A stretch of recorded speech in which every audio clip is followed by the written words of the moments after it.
Hyang, istilah atau nama ilahiyah dalam berbagai agama, wadi pribumi, Pulau Jawa dan Bali,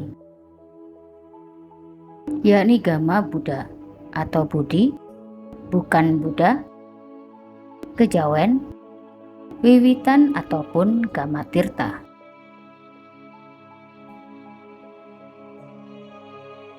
Hakikatnya, Hyang pada mulanya merujuk kepada entitas,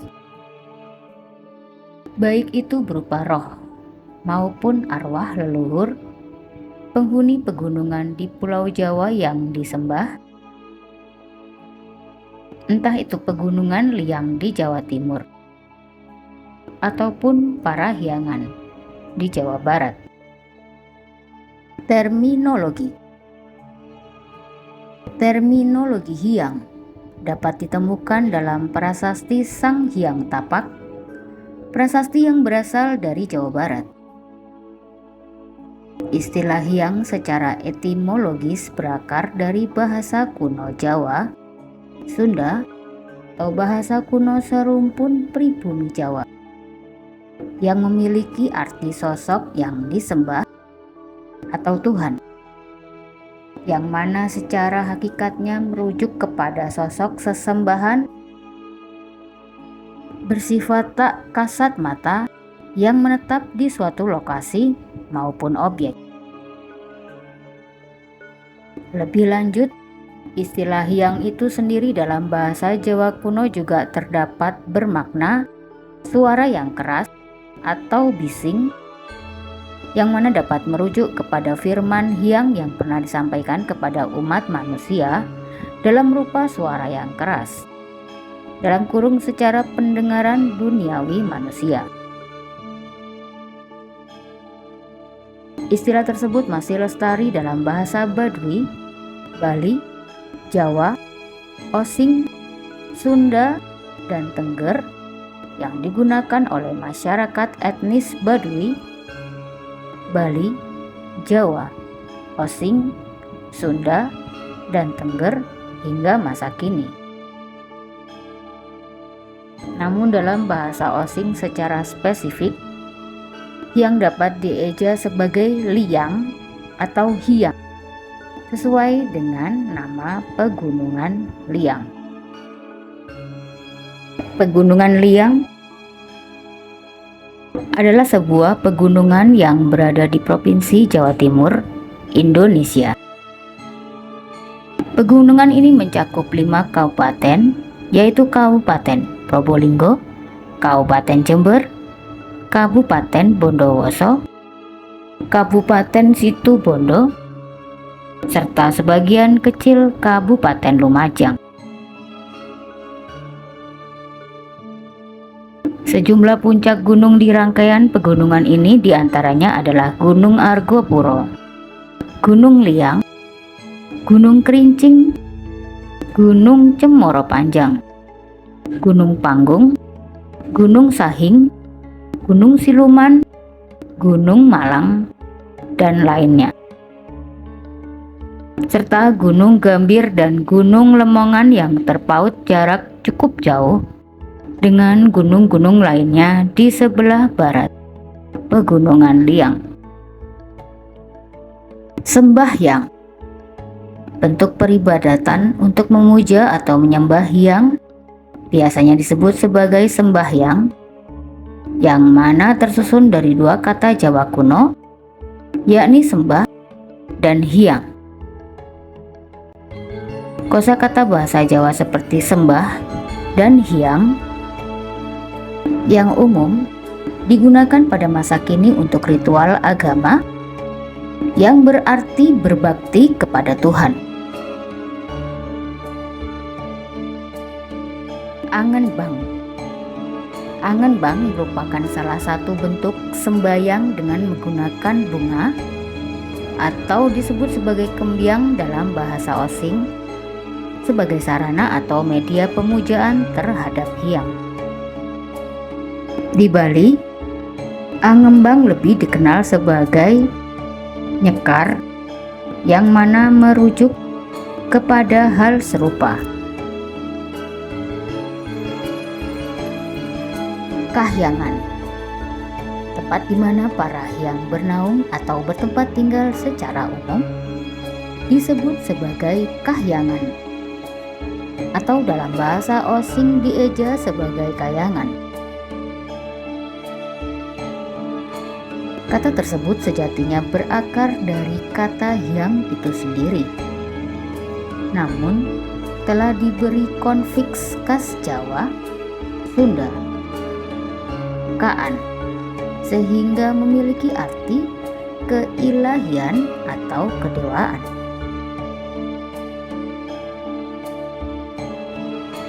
Parahyangan dan Pegunungan Liang merupakan dua areal pegunungan sakral yang dipercaya sebagai tempat di mana para hyang bernaung,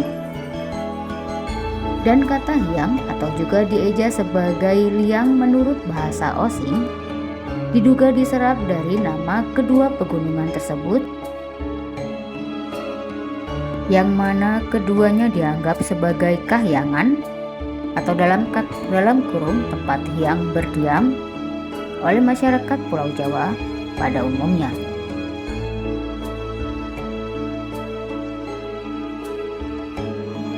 Pelajaran sejarah Nusantara mungkin pernah dipelajari pada saat sekolah. Namun untuk mengenal atau menambah wawasan tentang sejarah di alam tak kasat mata atau alam goib jarang terdengar. Pada kesempatan kali ini, Cerita Wulan akan menyampaikan cerita atau sekilas sejarah yang membahas tentang 9 sang hyang yang ada di tanah Jawa. Tapi sebelum aku melanjutkan ceritaku, jangan lupa untuk tetap dukung terus channel Cerita Wulan dengan cara tekan tombol subscribe, like, dan nyalakan notifikasi loncengnya, supaya kamu nggak ketinggalan cerita-cerita dari Cerita Wulan.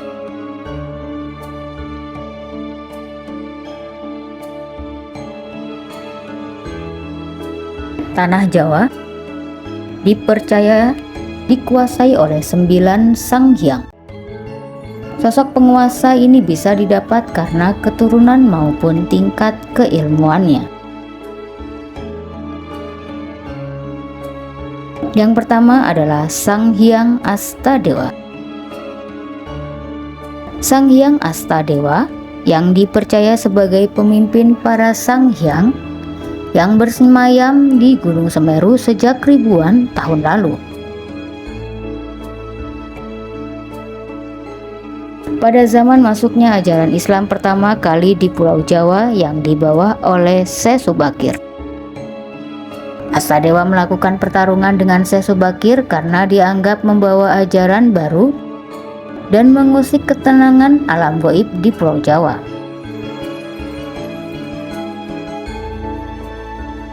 Menurut cerita, pertarungan itu berlangsung selama 40 hari. Akhirnya Astadewa memperbolehkan Syekh Subakir menyebarkan agama Islam dengan syarat dan perjanjian tertentu. Astadewa mempunyai beberapa anak. Anak sang hyang mendapatkan gelar Rang Hyang. Di antaranya Rang Hyang Joyo Menggolo atau biasa dipanggil sebagai Eyang Lawu yang bersemayam di Gunung Lawu. Yang kedua, Rang Hyang Joyo Wiseso yang menempati alas Purwo di Banyuwangi. Yang ketiga, Rang Hyang Joyo Darmo yang menguasai dan bersemayam di Gunung Salak. Rang Hyang Joyodarmo dipercaya sebagai pendamping goib dari keturunan Linggawangi, Raja Kerajaan Galuh. sampai ke Prabu Siliwangi, Kerajaan Pajajaran, dan keturunannya dari jalur Nyai Subang Larang. Yang kedua, Sang Hyang Baruna. Sang Hyang Baruna atau Ratu Nogo Segoro Kidul adalah penguasa lautan pantai selatan Pulau Jawa yang berwujud naga. Ratu Segoro Kidul dan Nyai Roro Kidul adalah dua sosok yang berbeda. Sang Hyang Baruna berkuasa di pantai selatan.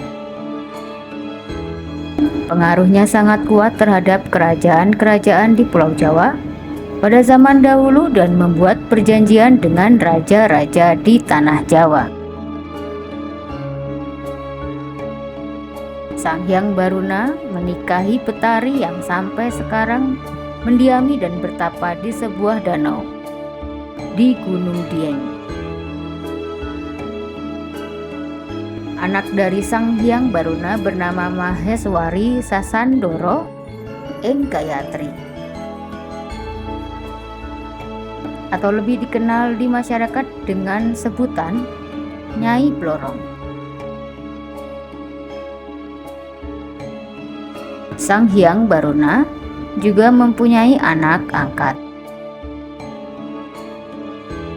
Mitos yang beredar di masyarakat menyebutnya dengan nama Dewi Lanjar yang mempunyai tugas menjaga pesisir utara Pulau Jawa. Namun, ada juga yang menyebutkan bahwa sebenarnya Dewi Lanjar, sang adik angkat Nyai Blorong, itu adalah seorang laki-laki yang bernama Rakian Condromowo.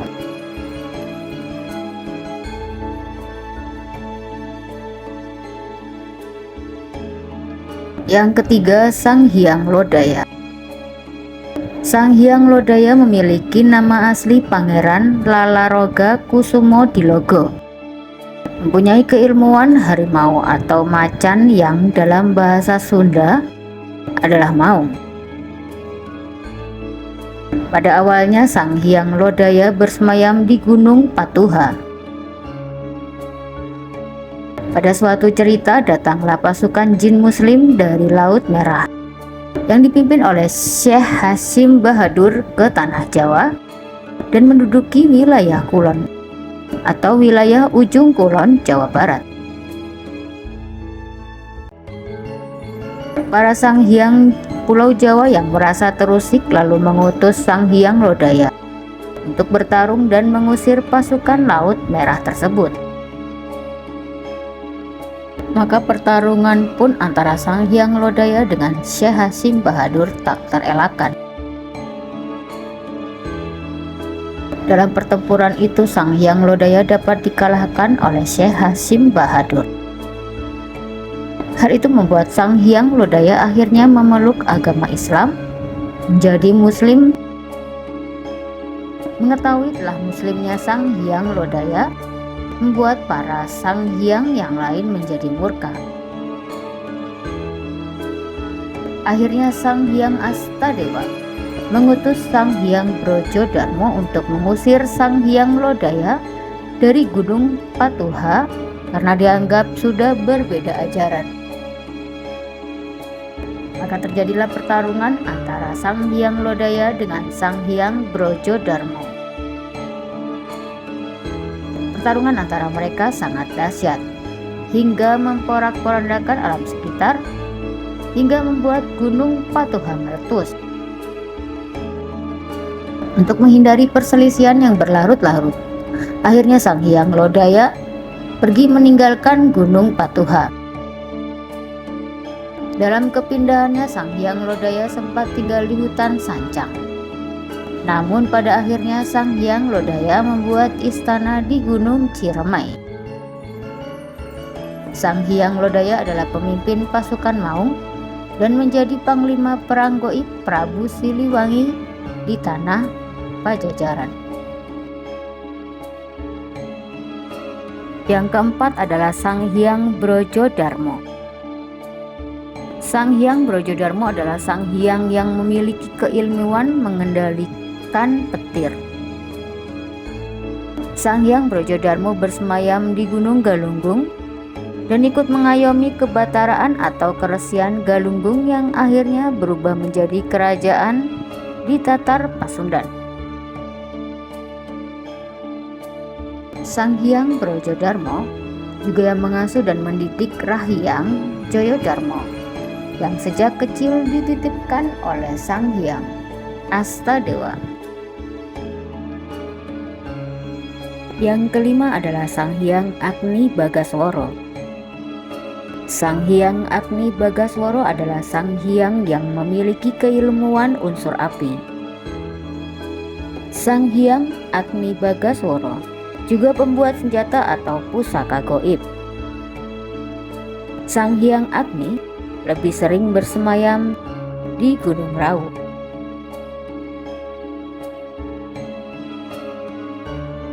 Yang keenam adalah Sang Hyang Antarikusumo. Sang Hyang Antarikusumo bertempat di Gunung Bromo. Ada sebuah kisah mengenai Sang Hyang Antarikusumo yang mempunyai anak yang diberi nama Panca Mahabayu Darmo. Masyarakat lebih mengenal beliau dengan nama Eyang Sapu Angin, penjaga Gunung Merapi. Yang ketujuh adalah Sang Hyang Ananjaya. Sang Hyang Ananjaya dahulunya lebih sering berada di Gunung Raung.